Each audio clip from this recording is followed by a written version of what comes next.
Welcome to the Danny Clinkscale Reasonably Irreverent Podcast.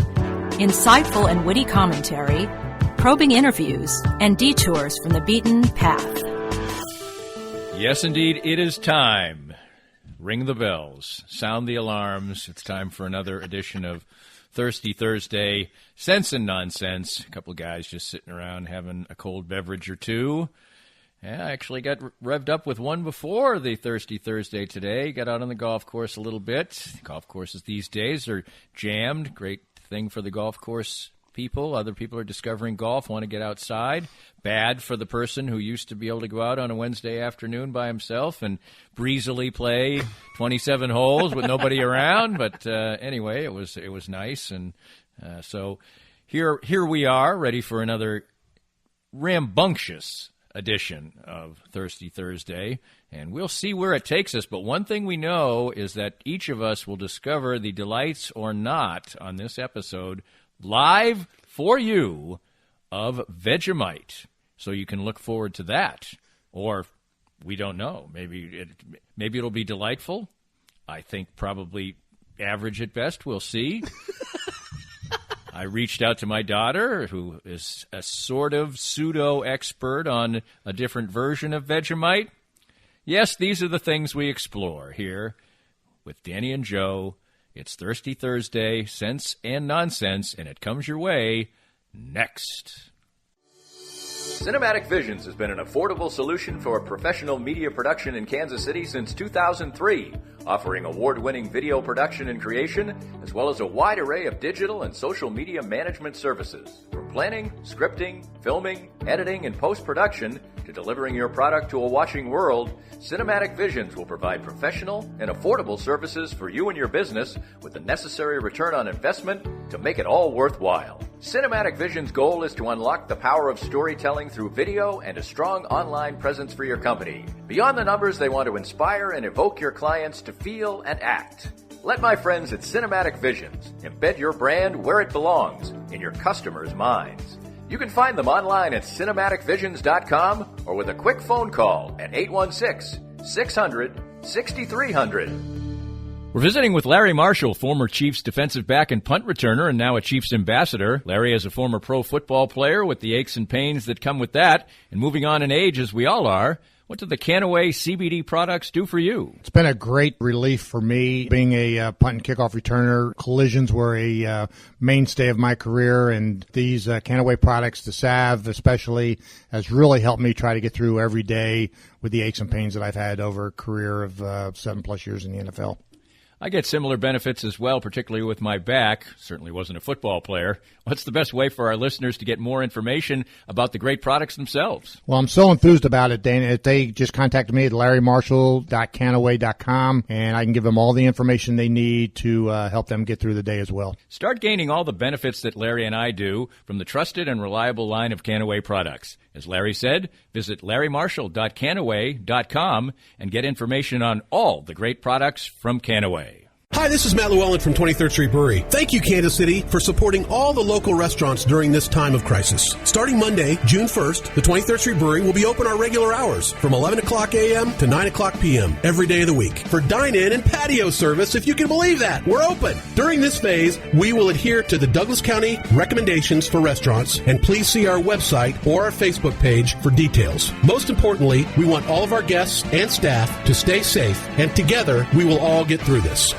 If you'd like to join these and other great sponsors and market your business to a growing and engaged audience, contact us at danny@dannyclinkscale.com. Look forward to hearing from you. All right, we're back. It's Joe with your fact check. Didn't have a lot, Danny. We were not pontificating on facts last time, so... Either that or we just didn't make any mistakes. Whatever you need to tell yourself. So... You made a joke about my shorts at the beginning of the episode about Provincetown. Yes. And my neighbor Liz knows all about it and told me that I should ask you exactly what was that joke about, Danny. Well, you look sporty, but you were wearing colors that probably would have pleased the folks in Provincetown or P-Town, as it's known as. You know, it's sort of like Palm Springs, California. I mean, there are places where for a long time now, the gay population was more welcome than in other places. And I know is when it was thought of as a hotbed, and before people were more open and reasonable about these things, it was the subject of a lot of horrendous jokes. Yeah, that's what I Googled it, and the first thing there was a rainbow flag there. So yeah, it's a beautiful place too. I mean, actually, I've never been there, but it's at the very tip of Cape Cod. Okay, and I've been to Cape Cod a million times, but it's at the very, very end of Cape Cod. Okay. Well, anyway, this is kind of funny. My youngest sister is the least pretentious person in the world, but we were amongst our family, the 6 brothers and sisters. We were planning our Zoom call with my dad for Father's Day, and so her husband's sister has a summer home on Martha's Vineyard. She actually is a very wealthy person. Actually, she's going through a divorce. Doesn't really matter. The details don't matter. But she got the summer. She got the summer home. Oh, nice. Anyway, they've been going there for years. So sometimes you just put something down in print and it comes off differently than it would be. Oh yeah. So the time proposed for the Clink Scale Father's Zoom presentation was 4 p.m. Eastern. So Colleen's little terse reply was, "Sorry, that time doesn't work for us. We'll be just getting back from the vineyard." Yeah. And all I did was put la-di-da. La-di-da. From the vineyard. And in the end, she couldn't make it because she was getting back from the vineyard. So. Oh, wow. Well, we'll talk about Father's Day later. third first world problems. In the divorce, the husband got the plane. And the wife got the house. So they used to take the plane over to the vineyard. Where do I find a spouse like this? Now they have to take the ferry. They have the lowly ferry. No longer slum flying in on the ferry. That's awesome. I looked up a bunch of German potato salad recipes just to make sure that it was what I thought it was. And it is. Yep. So my neighbor gave me a bunch of crap about me saying that I like German food because they're like, pick any other food, any other nationality. What are you doing liking German food? I just do. So I looked up some ingredients. It's got vinegar, check. Sugar, check. Onions, check. Bacon, check.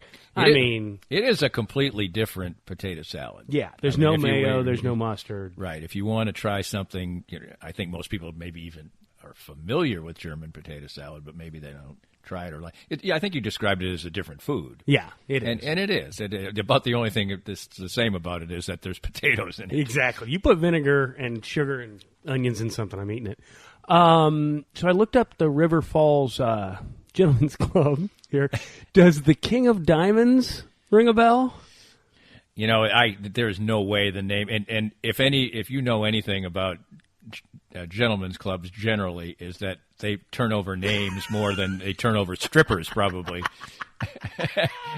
And I don't mean physically turn the strippers over. I mean they leave. That is such a loaded comment. Okay, well, it probably wasn't in River Falls either. This was out in the country. Oh, it was out in the country? River Falls. Well, then it's quite possible. So, yeah. I mean, I wouldn't think there'd be more than 2. So, well, there was none other but this one. Well, so yeah. So either it was this one or it's closed. That's a good call. That may be the one. I mean, the way you described it, I imagine they're closed. Yeah. Let's see here. Austin. We talked about Austin and its population. So they're up to just under 1 million people. And right around it, I think it's like in the metro area, I think it's in the 2 to 2.5 area. I wouldn't doubt it. And they said by 2040, well, no, this was the population of the 4 counties or whatever. It was 978,000. They said by 2040, they expect 4.5 million people in that metro, and it has doubled every 20 years. And the infrastructure is really built for a couple 100,000. I tried to look that up, and I couldn't figure out what it was supposed to be when they planned it. But you were right. It's grown exponentially since you were there. It's probably doubled. And had my date with Dolly. Yes, that's right. Yes. Do you have a picture of Dolly? I don't. It's really a shame, to be honest. I wish I had, but it was ever so fleeting. I missed the plane the next morning. So, Oh, ooh la la! Yeah. That's a plane you don't mind missing. nope. So you talked about breakfast bongs in the last Did I? episode. You did. Wow. Good for me. Anyway, I looked up and it said that 22% of pot smokers wake and bake. So wake and bake. I've heard about that. yeah, so that's I can, another way to breakfast bong. Yeah, another term. If you want to accelerate your excitement, just rolling. Literally, there's a guy walked into our room and we were asleep. One time. I think I only did it a couple times. I think, but it's like dun dun dun dun. Hey, 7 a.m. man. Hey guys, and so it's like whoa. Yeah, that's one way to wake up. Yeah, wake and bake, I guess. So that's about it, Danny. We were spot on. Clean is what we were. So how was your Father's Day? It was fantastic. It might have been one of the best Father's Days I've ever had, which sounds weird because in each case, both my Zoom thing with my dad and the later Zoom with my daughters where, I wasn't in the presence of them physically. They were, they live in San Francisco and Brooklyn. My dad's in Massachusetts, and he is not of sound mind anymore. He's really kind of slipping away, but still able to have a good time and recognize us and things like that, but not really contribute much, just sort of observe. But the thought in that case was that, and I wrote a blog about it on Sunday, and I talked about it with my wife on our podcast on Wednesday.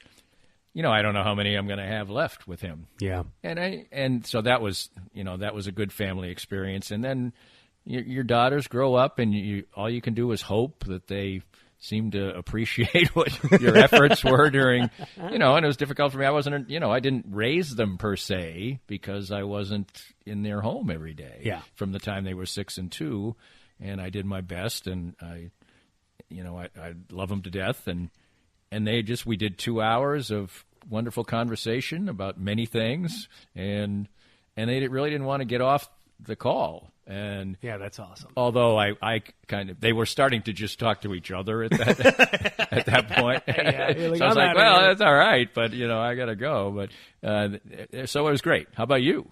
Oh, it was great. My weekend started with a trip to beautiful South Coffeyville, Oklahoma. Wow. Yeah, my nephew, my sister's son, got valedictorian of his high school class and was graduating. So, what kind of graduation did they do? They did like a drive-through graduation, and then there was by the house. You mean people? Yeah, there was like they drove a parade up. of cars. Mm-hmm. So they would drive up, get out of the car, get their diploma. Oh, okay. Get back in the car one at a time, then drive down the parade route or whatever, and buy us. Was it well done? It was good, man. And they Facebook Lived it, and I'm so proud of him. If he goes to college, which he's planning on going.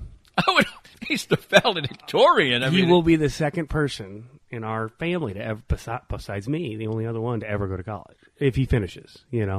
So I told him I sat down with him maybe over a beverage, and I said, "Listen, buddy, you're the valedictorian. You can do this. If you want to be unique, be the only high school valedictorian." Yeah, who doesn't go to college. Right, but he grew up a lot of the way that I did, where he doesn't have a lot of advantages, Right. And so I told him that, you're going to go to college and you're not going to have what these other kids have, and you're just going to have to, put your head down and get through it. So anyway, that was really cool. And then we went to the lake, of course, and I got to spend my Father's Day doing my favorite thing, pulling my kids around in the boat. Right? Nice. So got up early again. I finished my mission. I did my mission. I got up early, got them out on the tube and tubed them until their brains hurt. So it was good. It's a great weekend, man. It's fun. It's my kids are still young enough that they love anytime I can carve off for them. They're just happy to have me around. So that's good, man. That is great. I always said, I did write the blog about Father's Day, and I used to say that, maybe it was because of the circumstances. Not every Father's Day I could be with my daughters. Sometimes I'd have to share them, sort of. And so sometimes it was lunch, whatever. But people would say, on Father's Day, you should do father things. And I'm like, it's Father's Day. Father gets to do whatever the hell he wants. That's right. And also, it usually coincided with the last round of the U.S. Open. It always coincides. Very good. And so this year, that's another reason I thought it was actually kind of, I'm not much for this phrase, but I thought it was a blessing that there is no final round of the U.S. Open at that time this year, because it was no distraction to my day, and I just enjoyed the day as a Father's Day, and not usually I'd go maybe play golf, DVR the U.S. Open. My wife and I would watch it. That would sort of be our day after maybe lunch with the girls. So that was often Father's Day, but this Father's Day was way better than that, and it was more meaningful and more precious, if you want to use that word. Well, that's awesome. My Father's Day, I got to share with my wife's birthday. So wow. Wow, that sucks for her. Yeah, we kind of split it up. We like the same things, hanging out with the kids. So, we hung out together. Speaking of hanging out with my wife, last night we watched a movie, and I got to know if you've seen this movie. Have you seen Hell or High Water? I haven't, and I've heard so many good things about it. So was it as great as people say? Yeah, we saw it in the theater, and we hadn't seen it since. And it's, oh my gosh, it's so good. I thought of you because it's sort of a Western. I don't know. You could call it not a Western. I mean, it's modern-day Western. Right? It's like a West Texas bank robbing movie, right? Yes. I absolutely wanted to see it. I don't know why I didn't see it when it came out. It was just circumstances. Sometimes you don't end up seeing a movie you want to see. I also thought of you. There's a line in the movie where these two brothers are getting ready to go rob this bank. And the one brother that's more responsible comes home, and the less responsible brother is drinking a bunch of beer, and there's like beer cans everywhere. And he's like, "What are you doing? We got to rob this bank. You getting drunk?" He goes, "Who ever got drunk on beer?" Right. Exactly. It's my thought on the koozie. Give me your why? Okay, give me your koozie. Give me your koozie take. Your hot koozie take. Are you kidding? I mean, it's a 12-ounce beer. If it's warm, by the time you finish it, you don't know how to drink. You should not even be drinking beer. How about you get yourself a nice? Do they have koozies for 8-ounce beers? Oh, Danny Clinkscale, beer police over here. Remember did they even have those mini beers anymore? Yeah, I think they did. I think that like Corona makes those tiny little guys. But they were kind of cool for a little while. Yeah. They came out with the 8-ounce. Mm-hmm. Yeah, I think they got little 8-ounce Bud Lights and little 8-ounce Coronas. 8-ounce waste of time is what I'd call them. The break can't come soon enough. My Sapporo is disappearing. Well, your beer better not get warm if you've only got 8 ounces, right? Exactly. Exactly, positively. You talked about how, I have another thing I wanted to pick a bone with you. You talked about how time doesn't fly for you. It does not. Right? No. I don't. Okay, so like, I'm in the midst of my kids growing up, and they just like every day, I'm like, my God, you guys got like a foot taller. Time seems to just fly for me. How does time not fly for you? Why is this, and are you sure? I'm absolutely positive in the more specific areas. Is it a little surprising to me that my daughters are 26 and 23? A little, but not really. I mean, it seems like they've been around for a million years. I mean, things will pop. You know how things will pop up on it. Well, you're not much on Facebook, but Facebook will send you a thing. Here's your Facebook memory from so and so years ago, and I'm like, God damn, that seems like a long time ago. And no. So generally, if I have a memory, for instance, I wrote my book and I had cancer 5 years ago. That seems like a long, long time ago. It does not seem like time has flown. Time has flied. Outstanding. I think I need another beer. And time has really flied. I guess, maybe the Royals winning the World Series seems a little bit, not. I'll tell you what could change that. Or what couldn't absolutely change it for other people who do think time flies. How long ago does March 12th seem? Yeah. That's a good point. When we were told that we should not we should be doing less. And unfortunately, people's attitudes and their way they're reacting to things, unfortunately, has, I think, been fueled by the fact that it seems so long that we've had to do these things. Do you find yourself, are you a reminiscent, like you like to reminisce? Yeah, absolutely. Yes. I have an incredible memory, too, unfortunately. And fortunately. Humble brag. So, it's not necessarily a great thing. I find myself to remember to remember all the to bad remember things too. Everything. Yeah. Oh yeah, I saw that 60 Minutes about those people who they remember everything. They remember the weather. They remember the sweater they wore. You know, they can remember every score to every game. Have you seen this? No, one of them's I haven't. a famous actress. I kind of fall into that category. There are some periods where I'm like, geez, I'm surprised I don't remember that. But no, she can. She can literally recall like what was the weather like on January 14th, 1982, and she's like, got it. Yeah, I'm not like that. She's an actress. Sounds like Susan Sarandon or somebody. But what I'll say is that I do remember, and I think because I remember these particular things and probably talked about them, you know, sequentially every couple of years or reminisced about them, that I remember. I can remember the favorite sweater of the girl I had a crush on in 6th grade. Oh, yeah. Some of those things stick out. So some of those things I can absolutely. Well, I like to reminisce, and time both flies and doesn't fly for me. So, you know, I'll see a memory on Facebook, and I'll be like, my goodness, that seems like a lifetime ago, even if it was 5 years ago. But then, in the moment, time is flying by, right? So it's both. Don't you feel like it's both? Almost probably 95% for me, it's time doesn't fly. It's just crawling along, which I guess is pretty good. Because, you get to enjoy you feel it like more. You're right. I've lived 1,000 years. You know, it's like time was crawling on the golf course today for you. Well, it was crowded, so you know. I've played. I think I said this to you. I played 80% of the golf in my life, probably maybe even more by myself. When I played most of my golf, when I was really good, I played all by myself, 27 holes, 5 days a week. And then I'd play in tournaments. Yeah. So, yeah, when you don't, and that's not a good way to play, actually, to learn how to be a better player, because it's much easier to concentrate when you're all by yourself in those settings. How's the wife? How's the ankle? It's slowly improving. I would say that. How's the attitude? The attitude went from outstanding at first to horrendous for a while, and then now improving. Oh, okay. I would say the first part, I would call her a trooper. Mm-hmm. The second, I won't use any kind of word that I could dream up.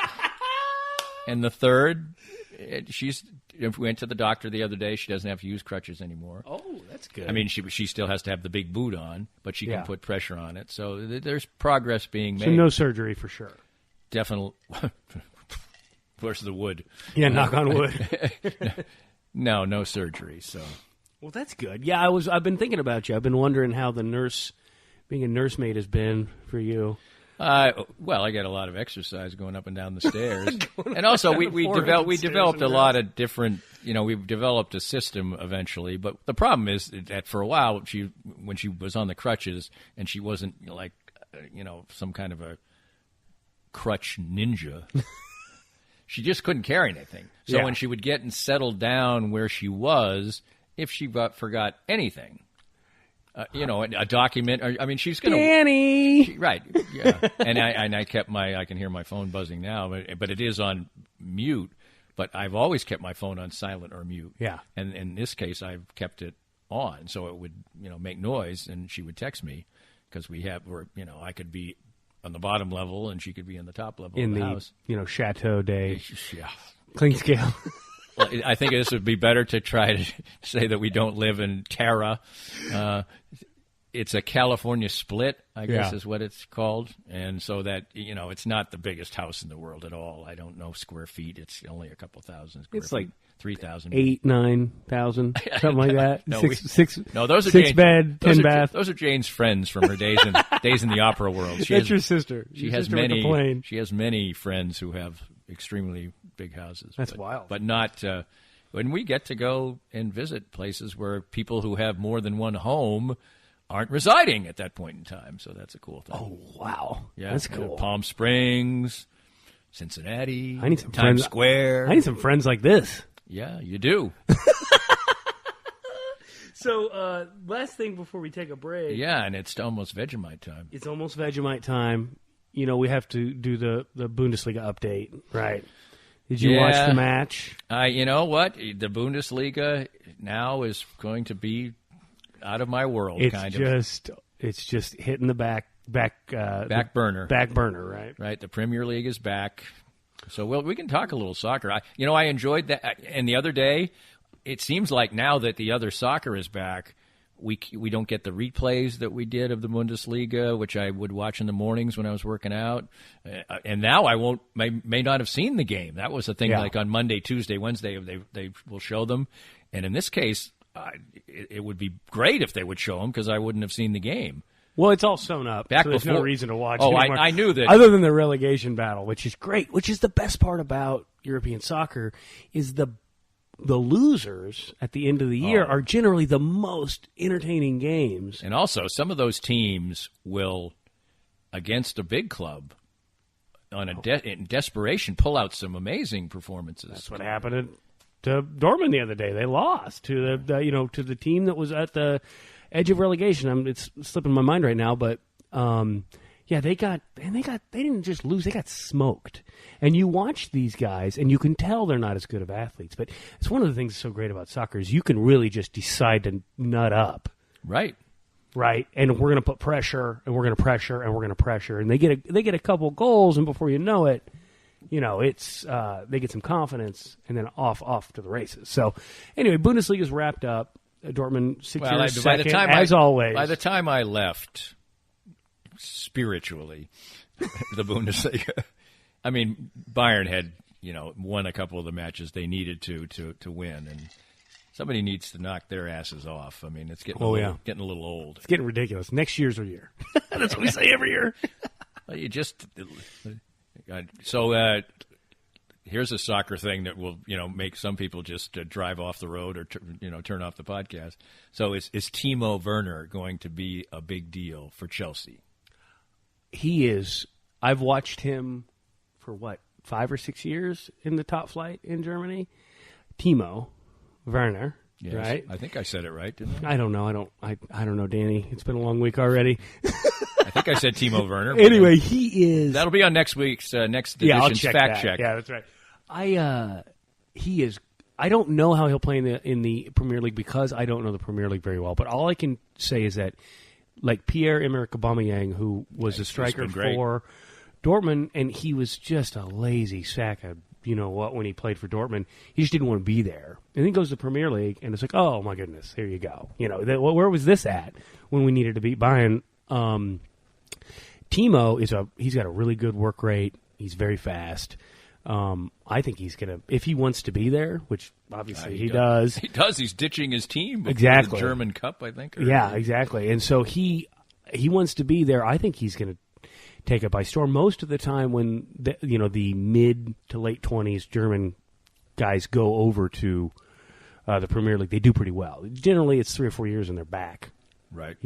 So like Marco Reus went over there for a couple of years, right. and Lewandowski went over there for a couple of years, and they come back, because they can come back and dominate. Yeah, a little bit more. There's a little bit the lower competition in the German league. It's just not. It's not right. It's that lower tier that it's like, yeah, okay. We're going to get 5 today. Exactly. I'm going to grab a brace today. I know it. Right, and I'm going to look good on TV doing it. Lewandowski's scored almost a goal a game this year, hasn't he? He is. I hate him so much. I think it's Vegemite time, don't you? I do. I know it's beer time. That's for sure. All right. We've got more coming up next, and for those who've always wondered, back from the Men at Work days. That's the Wayback Machine right Vegemite there. Sandwich. Vegemite sandwich. We are going to sample Vegemite in a way that was recommended by more than one person. So that will come your way next. I know you can't wait. More of Danny's Reasonably Irreverent podcast after this. My friends at Advanced Sports and Family Chiropractic and Acupuncture are among the most accomplished and trusted clinics in the nation. Only one clinic has been rated in the top 5 in all 3 categories of chiropractic care, acupuncture, and rehabilitation, and that clinic is ASFCA. They have locations in Olathe, Overland Park, Prairie Village, Belton, and Lee Summit. Doctors Brad and Christina Woodle and their accomplished team of doctors and therapists will treat you like family, for the simplest of injuries to the most complicated conditions to avoid surgery. Whether you are seeking treatment for an injury or just looking to stay healthy and fit, this is the place for you. And it's been the place for me for almost 2 years now. I've been a strenuous daily exerciser for years, and as time goes on, that takes its toll. But regular appointments at Advanced Sports and Family Chiropractic and Acupuncture have helped keep me ticking on, and even as the years pile up, their regular care has allowed me to keep to my regimen and feel great. If you want to feel the same, give them a call or visit them at asfca.com/Danny. They accept all insurances and are open Monday through Saturday, and make sure to mention that Danny Clinkscale recommended Advanced Sports and Family Chiropractic and Acupuncture. For many people, a family law case will be one of the most difficult experiences in their life. The law firm of Kenneth McRae will help you through it. Personal and effective help from Ken in concert with you will develop a unique strategy for your unique case. As Ken always says, divorce can be civil law, not civil war. Licensed in Kansas? Visit McRaeLawOffice.com or call 913-972-4765. I'm here with Tim Emerson, the owner of Emerson & Company. And Tim, give us an idea of the range of services that you provide from Emerson & Company. At Emerson & Company, we do credit card processing, payroll services. We do bookkeeping, merchant accounts like point-of-sale systems. What would you say differentiates you from other companies in the field, and what makes you special? I think what makes us unique is that we're a small local business making regional decisions on companies. We create a profile for the business and then put it out to our different vendors in a very competitive environment and tailor those needs to the specific business, which usually ends up in a great fit or great result for the company. And, of course, the idea is to save money, right? Save money, and actually sometimes I'm surprised where actually a solution that may cost a little bit more ultimately does save money, but we're not conditioned to think like that sometimes. Emerson & Company. Check them out at emerson-co.com or call them at 816-360-9092. If you'd like to join these and other great sponsors and market your business to a growing and engaged audience, contact us at danny@dannyclinkscale.com. Look forward to hearing from you. We return, and we have reinforcements in many different varieties. By the way, while Joe was upstairs making the piece of toast that we were going to try the Vegemite with, I used the men's room, and on the way back I noticed that you have a sporty Tony Pena Jr. bobblehead dog. You like that? I do. I was a season ticket holder. Okay, that's fine, but Tony 1 year. Pena. Oh no, there's a whole story behind it. 1 year when one of the 100 lost seasons that blend together, and I had like front row by the foul pole, and I was so proud of him. You know what I mean? Like, right. Oh, I'm a front row season ticket holder. And these people would just buy a ticket anywhere and just walk down because there's like 7,000 people at the game, you know? Right. So we go, there's 2 stories from that season. One, we went to one of the last games of the season, and they just had all the giveaway stuff that had not been given away because there wasn't enough people there on the giveaway days. Wow. Lining the concourse, and you could just walk through and grab as many of whatever giveaways you wanted. And so anyway, as a joke, of course, I got a Tony Pena bobblehead and have kept it ever since because it just shows the farcical, you know. It's a good-looking bobblehead, I'll say that. He's so terrible. And okay, so then the other story from that year, it's the final game of the season, okay? And some friends of mine came to the game with us, and one of my friends, who I guess I won't name him, is so cheap that he would not pay for parking ever. So he would park at the hotel and walk. Oh, my. Like a dumbass, right? So he does. We're having some beers, whatever, tailgating in back of my truck. And then it comes time to go to the game, and he starts doing the pocket pocket pat. He forgot his ticket, right? So he walks all the way back over to the hotel to get his ticket. This is like the 107th loss they're getting ready to incur, so we're not worried about it, right? We'll wait for you. So it's the second or third inning by the time he gets back from the long trek, and we go to walk in, and I go to pull my ticket out, and the lady taking tickets in right field goes, "Don't worry about it. We don't need to see a ticket." I was going to say, I can't believe he made the walk. I think he could have easily either found a free ticket or, asked, does anybody have a ticket? They weren't even taking tickets. That's how terrible they were. That's not good. Oh, By the way, most bobbleheads, and we need to get to the No, it's fine. We got all most the time bobbleheads are not great likenesses of the subject involved. Yeah. And you know what that is in common with? The plaques at the Baseball Hall of Fame I haven't been. are really not very good. They're flat, as plaques would be. So there's not a lot of 3D. And I don't know who they incorporated to be the man, but literally, when I went with my wife, because I knew how bad they were. I went to the Baseball Hall of Fame. I've been there like 100 times because I lived near there. This episode is full of Danny bragging about how wonderful. By the way, it's a fabulous. I think we talked about it. It's a fabulous place to go. It's a gorgeous area of the country, and don't go there in the winter. But if you go in the summertime for a baseball pilgrimage, you can fly to Albany. I think I've mentioned this before. You can fly to Albany, you can fly to New York City, you can fly to Syracuse, any of those three places, and have the most wonderful drive into Cooperstown. Absolutely fantastic. But the plaques stink. So anyway, I figured I'd pick out one plaque that my wife would actually know who the person was and what they looked like when we went the last time. Babe Ruth? When I was actually lucky enough to actually do 2 book signings at the Baseball Hall of Fame, which was amazing. So anyway, I said, well, she's going to know what Johnny Bench looks like because, he does commercials and everything, and he's more modern. And I said, hey, who's that? And I sort of like put my arm in front of the name. No clue. I think she might have said Willie Mays. As a matter of fact, I mean, that's how That's a little. That's off. how the likenesses are of the plaques at the Baseball Hall of Fame. But otherwise, it is. I can highly recommend the. Do you have a bobblehead? Is there a Danny Clean-scale bobblehead out there? No, I have we have had a sponsor at DannyCleanscale.com for a while called Doob. Yeah, that's right. And so I have one of those where they make sort of a lifelike version of it, and those are great. They really look like. Is it like an action figure? Do your arms move?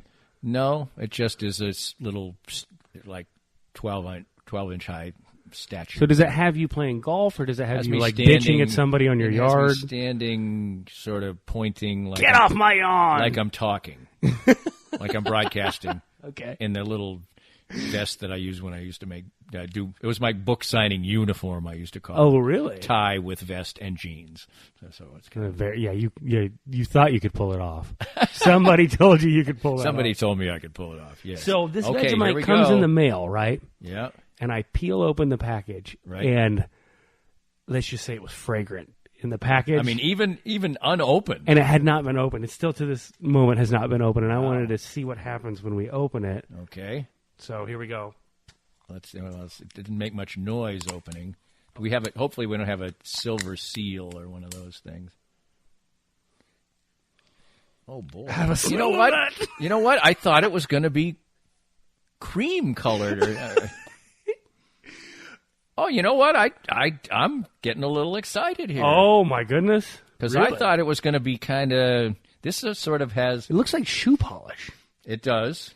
But it kind of has a sort of earthy plum.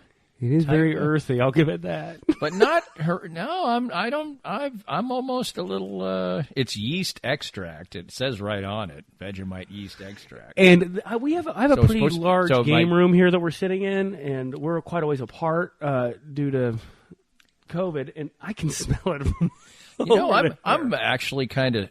But I'll say this: I do have a proclivity for things that maybe some people don't like that much. Well, I hear you on that. I like liverwurst, for instance. And I don't like liver, which is weird. See, I grew up having to eat liver. Well, liver and onions. It was like, this is my sister's favorite food. And he'd be like, oh, you're kidding me. Well, that's why I've said it for a million years. The reason liver sucks. There's no getting around it.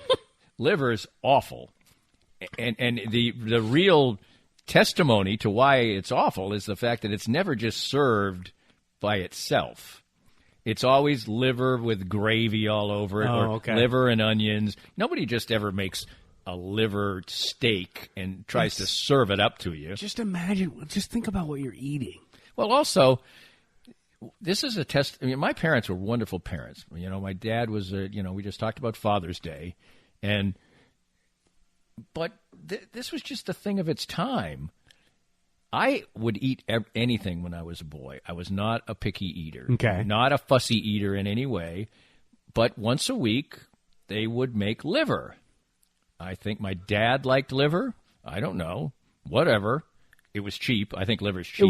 I think it was cheap, and it was thought of as having some sort of like, it was good for you. Medicinal Yes, I remember being told, eat your liver. It's good. You know, it's good for you. Like so Popeye anyway, style. they serve. So it's not like, little Danny was like, I don't want to just give me just spaghetti. You know, I'd eat anything pretty much. Okay, eat my vegetables, whatever. Yeah, but liver, no go. I was a good eater, but oh my god, because it sucks.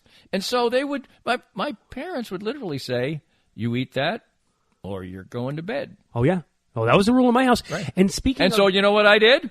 Went to bed. I went to bed. Speaking of food of the time, did you have to eat shit on a shingle? Did you ever have to eat that? Yeah, but I didn't hate it. Mm. You mean like that poor? What was it? Usually it's chip beef. Chip beef and cream, like a white gravy. Yeah. Yes, I didn't hate it. I didn't hate it either. I would eat it, but they would literally just make toast and then they'd make it out of hamburger, and sometimes it was nice enough it would be hamburger. It wasn't the canned beef. I think maybe on an episode early on of this ridiculous enterprise we're doing, I talked about Musco. Did I? No, I don't even know what that is. Well, it's probably just a Clinkscale family phrase. I don't know. On Saturdays. Not every Saturday, but on many Saturdays, dinner would be Musco. And that's just all the food in the refrigerator that must go. Oh, yeah. I love it. I love it. So you'd like throw it in a pan and come up with this ratatouille. Oh, yeah. We used to call it shepherd's pie is what that was called. I think, but isn't there actually a real shepherd's pie? There is, and I didn't know that. And my wife said she was going to make shepherd's pie one time. This is a fact check for sure. And I was like, no, she says, I'm going to make shepherd's pie. And I'm like, what? No, that's disgusting. I told my wife when we got together, I said, no, don't ever make a casserole.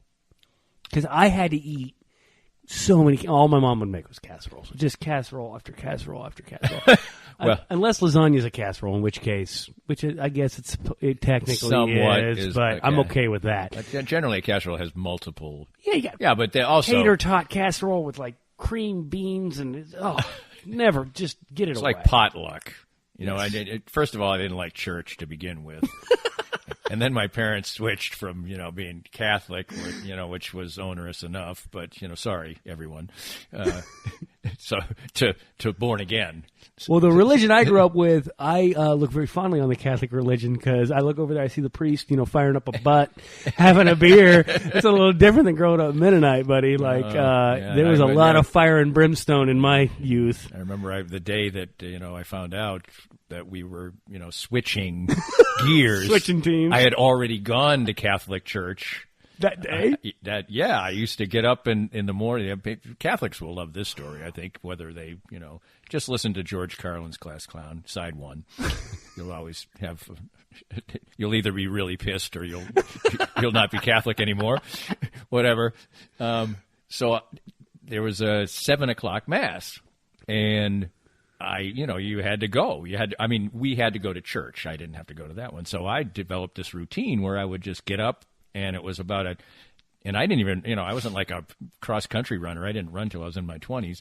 But I would get up at 10 to 7, and I could run through the woods and get to church right at 7. And the pastor was an old man, and he was an old drunk. and he would do the The 7 o'clock show was a quick show. well, the 7 o'clock show, no sermon, no, I mean, it was like 17 minutes in and out. Oh, wow. You know, so it was dandy. I'd be back in bed by 7:30, and you know, I'd get the missile, you know, the little What's a missile? the little paper thing, Okay. that said what it was the program. Oh, got it. You pick up a program. Yeah, Yeah. pick up the program, and prove you'd been there. prove I've been there. So my dad waltzes in at about 8:45, and he says, "Daniel, we're going to church." And I'm like, "I already went, Dad. Here it is. Here's the proof. Here's the proof." And he goes, "We're not Catholic anymore, son." And I'm like, "We're going to the Baptist church." Oh, my God. So it was a had to double header. A Double double a church double header for somebody who didn't want to go to church in the first place. Oh, my So- goodness. So anyway, but the whole you know, sort of born again experience, lots of potlucks. Oh, yeah, and it's a different deal. It's much more in your face. I switched to that. We switched to that, too, when I was maybe at 11 or 12. Lots of potlucks, and which, you know, no, the potlucks weren't necessarily that bad, but you know, you got because there was a green bean salad at every one, and you know. Oh yeah, the tater tot casserole sitting there in the temperature danger zone for an hour and a half. You know you're getting a stomachache after you eat that. Stuff's been sitting out in the sun for an hour and a half. That being said, it's Vegemite it's time? Vegemite time. You've got the knife, buddy. I'm optimistic. I'm a little more optimistic than I was at first. Do you want to knife your own Vegemite? No, I want you to serve it up. Okay. Oh my. Because the logistics here aren't great. Hold on, it's hard. What? It's a little bit. It's sort of the consistency of Nutella. Yeah, and sort of I the would- color I would of say Nutella. That. I would say that. Right? I think I could My polish younger my daughter's dress a shoes with big this. Nutella fan, and I don't like Nutella, so we'll see how that goes. I think that you're So am I going to foolish. be the first one? Or are you going to be? Or are we going to simultaneously? I don't know. I think. You think that looks like about what she described? Yeah, why don't we give it a little bit more? Oh, you want more? Just a tiny bit more. Okay, well. I don't want to just. Not, This is going to be yours. I don't want to. Okay. I don't want to not taste it. There you go, buddy. Okay. I'll wait. We'll let you go first. All right, but I'll let you. I don't want this to be some kind of ridiculous pause. So spread your Vegemite wings. Oh, I might have got too much on here. I'm a little bit scared, buddy. I'm not. I'm thinking that this might be okay. I'm going to tell you what I think it smells like after we're done. If I can choke this down. All right, let me see. Okay, you first. No, I don't even eat. This is going to be dinner for me because I don't eat dinner. Eat like a bird. So here we go. I'll take a healthy bite. Oh, he's taking a big bite. Yeah.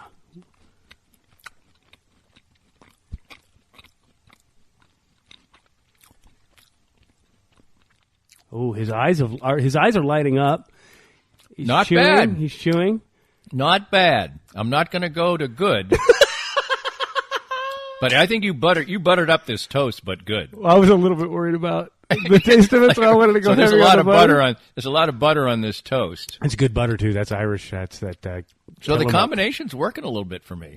Okay, well here we go. I don't know if I'm going to eat the whole piece. But, I'm not eating. I can almost No, guarantee you might- I'm yeah, not but- eating the whole piece. but you might be surprised.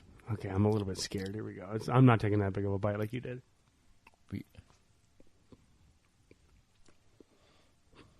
Oh, see, he's not.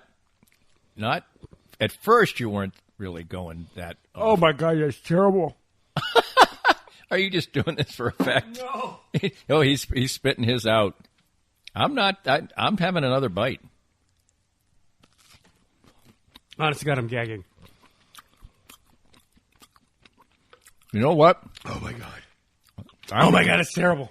I might eat. I'm kind of liking this. Oh God. It's kind of salty and it's got a lot of flavor. Danny, how are you eating that? It smells and tastes like dog food. Well, we. I mean, I don't know what dog food tastes like. I know what it smells like, and I can surmise what it would taste like. We don't use canned dog food, so I don't remember really. I'm literally paper toweling my tongue currently. Not me. It tastes like. Oh God. You know, it's growing on me. Oh, Danny, Actually. taking this home with you, buddy. No. Well, We should just give it to the homeless or something. That's probably not nice. It probably has a lot of food value. Let's check out the. I mean, if you eat a little bit of this, it goes a long way. Oh my God! Boy, I'm actually kind of liking this a little bit because it should be. It clearly should be used just as a little bit of a. It should be used for people who have overdosed and need to be made to throw up. Maybe it's the fact that you put so much delightful butter on this piece of toast. I don't know. You can taste the butter through that. You've got a solid layer of Vegemite on that piece of toast, and it is disgusting. I'm telling you. Well, I'll say this. I think most people would find it rather disgusting. I can't because it has an elaborate flavor to it. I'm going to need my readers in order to read the nutritional value of this, and well, it's probably none. Maybe your eyes can pull it off. I don't really need readers generally anymore. I don't know what happened to me, but did you get hit in the head and suddenly don't need readers anymore? I don't know what happened, but it's not like that. If I had readers on right now, I'd be able to see it better. I can't. It doesn't say well, it does. But I think it probably says not suitable for human consumption. I think you're overselling this distaste. Dude, I'm not. I literally gagged. Really? I'm not sure Laker would eat this. I should try. Well, I just had another bite. I know. How are you doing this? I'm going to finish my piece of toast. I don't know how you're doing it. I literally was gagging. It has a really strong, it's almost like the good way to describe it would be olive spread. Olive spread. Uh-huh. I don't know that I know what olive spread is. Have you had olive spread before? No, and I hate olives. Whoa. Well, this segment's going to end. You don't From the guy that doesn't like barbecue, you can just fly I'm just kidding, but I know you are. No, man. You don't like olives? Either one, green, black? So here's the thing. I love fancy food, right? And so I literally make myself try olives multiple times a year, like waiting for my taste buds to change. Like, I want to enjoy olives. There's an olive bar at my fancy hen house over here. Right. And I'm just walk by it and I see these people joyfully filling these containers full of these fancy olives. I'm like, I want to be that person. I can't do it. I mean, Well, then this does somewhat explain your disdain for the Vegemite, because I would say that this is like below bargain basement, but it does have a little bit of a taste of olive to it. What I think is funny is that people would think peanut butter's disgusting and then slather this on their toast. I mean... Well, I don't understand. I think this is probably something that... I don't think anybody slathers this on anything. I think they do use the thin... Well, they're talking about Vegemite sandwiches in the dadgum song. Well, I think that generally sometimes foods like this, indigenous foods to a place, are built out of the fact that they were this clearly... What did this cost? I had $6 on Amazon. Right. I mean, think of how long you could use the Vegemite if it's probably $1.99. If the purpose of it is a thin layer on your toast or your sandwich. I still got toast a little bit in my teeth, and every now and then I get the taste again, and I can't get the taste out of my mouth. I almost would put this on. I don't know how you ate a whole damn piece of toast with that on there. The thought of a Vegemite sandwich doesn't sound that great. I mean, I'll say that, but this does look like it might be a decent addendum to a sandwich. Like mayonnaise? Yeah, but less of it. Would you go mayonnaise and Vegemite on a sandwich? Maybe. Oh. What else is on this mythical sandwich you're putting together here? Is this a roast beef sandwich? Is there avocado involved? Since I don't eat red meat, the roast beef sandwich is out. Okay. I feel bad for you. Sandwich. Well, my favorite sandwich of all time through my life, and I don't eat it much anymore either, is the Reuben. Oh, yeah. But when I was younger, it wasn't even a Reuben. I liked Reuben. I'd order Reuben, no... sauerkraut? No sauerkraut. Well, see, the Reuben sandwich... And now I like the sauerkraut. It's scientifically proven that the Reuben sandwich is the second best sandwich right after the BLT. So I had a delicious BLT for lunch again today. at Dagwood's, which is my new haunt. You got to give Right. Dagwood's a try. It's very good. Very good little diner. And they've got the plastic up and the whole thing, so it's all COVID compliant, so you can go in there. But anyway, the Reuben sandwich has sauerkraut on it, as you mentioned, which is what takes it to the next level as a sandwich. You know what's unique is that sometimes when you're younger, you don't like things, and then when you're older, you give them a try. Like I didn't like beets when I was a kid at all. See, I can't eat beets. And I did, and I'm not saying I love them now, but I did try them. Maybe literally like 3 or 4 years ago again. I'm like, that's pretty good. I can have a beet salad or whatever, but yes, that's what I mean. Beets in a salad. Yeah, but I've got this like memory, like from of my dad school? sliding the beet out of the can and slicing it up. Sure, yeah, yeah, and they served them at school, and nobody ate them. Oh, it's disgusting. Yeah, and they'd be purple and stain the plate, and Like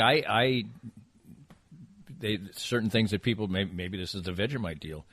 When I was a kid, I ate the prunes with school lunch. oh, I did were like the worst. I did like prunes. Oh, the prunes were the worst. But I got in trouble for both trading of those my olives, prunes, somewhat Vegemite. Yeah, see, there's a family of food in there that it's just not. It's not for me. Not for you. I honest to God thought I was gonna throw up. The last time I thought I was gonna gag on something was I don't know, a long time ago when I first met our neighbors. What? He likes to take shots of vodka. Oh, well. And he's like, take a shot of vodka with me. I'd never taken a shot of vodka my whole life. Why would you do that to yourself, right? So I'm like, okay, I just met the neighbors. I'm trying to, Right. go along, when in Rome or whatever. And I thought, so I take this shot, and I'm like, I'm like, I am too old. But, I mean, you take shots of whiskey, don't you? If I'm going to shoot something, yeah, I can shoot some. I can handle anything brown if I have to shoot it, or tequila. But vodka is just a whole nother level. It's like isopropyl alcohol. Like it just, it's just awful. Of course he's shooting like Viaca. Right. Sorry, the fine people at Viaca. I think this is a wonderful experiment here. And what I will say is that I will not tell you, I'm not here to recommend Vegemite to you. Okay, so here's what we should do. Imagine you're leaving an Amazon review for Vegemite. Give me the stars and give me the 3 stars. Not as bad as I would have imagined, and maybe something that would grow on me. But I will not tell you that you might not think it's horrible. I'm going to go 1 star. My review would be something in the neighborhood of best used as shoe polish or paint. If you need a dark color for the wall, I'd have to. I might actually Google creative uses for Vegemite. Take this home with you. Because I think I'll take the Vegemite. You're First of taking all, it. I thought it was going to be the color of, I thought it was going to look like butter. Yeah. Sort of. Why did you light what brown made you, butter? I don't know. I certainly was surprised when it was dark. I mean, it's like shoe polish. It's like dark brown shoe polish. It is, and how are you smelling? Stop smelling! Oh God, I would gag. Oh, it's awful. I can smell it from over here. It's fragrant. Danny, I will say, I will say it is surprising to me that this is a thing. That I will say. They're like, we got all this brewer's yeast left over. What are we going to do with this? What are we going to do with this? Feed it to the prisoners. Well, I mean, it's a lot of cheap things that end up, are from disgusting origins, like chitlins or a lot of things that are soul food. That people were very creative in taking and stretching $1 or 10 cents or whatever. I mean, chitlins are horrendous. They're intestines, and you have to cook them for like 24 hours to take all the if they're done right, they're out good. Right, and if they're done right, they're wonderful. Exactly. I've got a Marine that works for me, and he said one time they saw the package of the food that they were bringing in, and it said something like F-grade meat suitable for prisoners and military only. Right. I'm like, that is the meat I grew up on out of the can, right? That's the shit on a shingle meat. I think the worst thing, and we're just making people ill, so we're going to have to wrap this up. we went through periods in our. My dad was, as everybody who listens to this or probably knows by now, was a broadcaster, which meant that he had many fine jobs, and then he had short periods where he had no job. And so we went through periods where we would have to get like government issue food or stuff like that. And so we were like dirt poor for short periods of time. And so my poor mother would have to fake us out because she had 6 young children.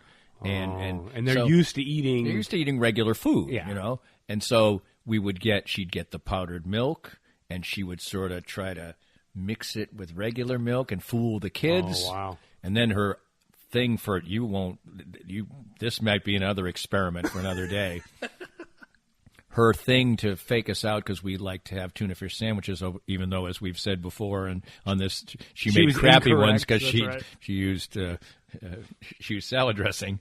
But when we went through one of these periods occasionally, she bought mackerel instead of tuna. Oh, I didn't even know that was a thing. Well, it shouldn't be. Mackerel comes in like a big can, like the size of almost baked beans or something like that, and it's a tuna-like fish. It's tuna-ish. Tuna-ish, but it's more dark, and it's cheap. I mean, for this giant can, which probably is the size of 4 cans of chicken of the sea. Regular, yeah. So same price or lower. So, and it's horrendous. I mean, you picking bones out of it, or a little? Is it really that? Is it fishier? Because I think it's really fishier. Oh man, I've never met a fish that was too fishy for me. Well, maybe now even I would do it, but like I don't like my last memory, and maybe I'll try this again sometime. Is when I was younger, I hated sardines. Would not eat a sardine. Yeah, that's too much for me. And so I think mackerels are sort of on the sardine side of things. So this was another fake out. The mackerel tuna fish sandwich. And it was like, Mom, and she must have been breaking her heart. Because we get the milk in the cereal bowl and look in, and you could see the bottom of the bowl because it was a little thin. A little thin. Oh, I've had my powdered milk days, buddy. Don't even look at me like I don't know what that is. And that wasn't even what was the famous brand of powdered milk. This is like white box powdered milk. My kids complain sometimes about food, and they know not to anymore, and they're very good eaters. But like they've heard the story so damn many times they don't want to hear it again about the time we took all the shelves out of the refrigerator because the church ladies brought us a 5-gallon bucket of chicken noodle soup. And we put the 5-gallon bucket of chicken noodle soup in the refrigerator. And in order to get it to fit, we had to pull all the shelves out. And then, what are you having for breakfast? What are you having for lunch? What are you having for dinner? Wow. You having chicken noodle soup. So do you not like chicken noodle soup? No. That particular chicken noodle soup, I love. It is comfort food for me when my wife makes it. Now, I will not eat it leftover. And it makes a ton, but it gets a little mushy when it's left over. And when you got to the bottom of that bucket and it's been a week, that is some mushy soup, buddy. Those egg noodles are getting mushy. It barely qualifies as a noodle at that point. So yeah, I know about the powdered milk, buddy. I know exactly where you're at. Well, I will say that this edition has been some real sense and a lot of nonsense. Nonsense is that you ate that whole piece of toast. Well, and we did. Maybe you know what you should put in your notes for next time, because Joe does the notes for the show. He's the producer of this show. Oh, yeah. I'm just the star. Extraordinary. I'm just the star. Daddy's the star. I'm just he the is star. He just walks around with that in his head all the time. We didn't. Did we talk about one thing about sports? We talked a little bit of Dortmund. We did. I did have a sports topic here. I had Royals making the playoffs. Yeah. Well, you know what? We should do that next time, because we will be advancing more towards sports. And I think that is. I said this on my segment with Soren Petro last week, that a 60-game sprint, that could be really exciting. I mean, it really could be exciting. I've got some opinions on this. Now, let's hope that. Now, the opposite side is the same. If you start off, okay, if you're the Royals, and we're not going to go into this, we're going to do this. This is a tease. Let me give you 20 seconds on it. But if the Royals started 5-12, even right now in their state, even in a 162 game season, people would be out anyway. But if they do 5-12 in a 60-game season, they're done. But it's almost not going to be different. So there's no downside to it. I don't think they're done. They're done. That's what I keep hearing on the radio that I just can't disagree with more. You're even more in it because everybody's assuming that there's going to be a team that gets out to this like 20-2 start or something, or a 20-5 start. I don't. There's no way to know. And I'm not, as I've said before, I'm not the biggest baseball fan in the world. I've been a Royal season ticket holder for a while, but I don't sit down and watch it on TV. It's just not my thing because it's too slow and there's too many games. I'm going to watch every damn game of this season because they all matter, right? But they all matter. I will say what, and we'll discuss this next time. Okay. This is an absolute tease, but I want like Danny in a strip club. I so want and turning strippers over. I so want 12-5 because I do think that people will say, "Oh my God, we're done." Because I do think that somebody could go 13-4, and then for sure, and then you're 8 games out, or I'm not look. I didn't write that down. 7 or 8. I'll fact check that. With only 40 games to go. Yeah. And so that's kind of hard to do. But there you go. Next time, there'll be a little sports. There'll be no Vegemite. There'll be beer. And there'll be fun. See you next time. This podcast was made possible by our great sponsors like Easton Roofing, the presenting sponsor of Kansas City Profiles at the Danny Klingscale Reasonably Irreverent podcast. Easton Roofing, where integrity matters. We hope you enjoyed the latest Danny Klingscale Reasonably Irreverent podcast. Come back soon for something fresh and new.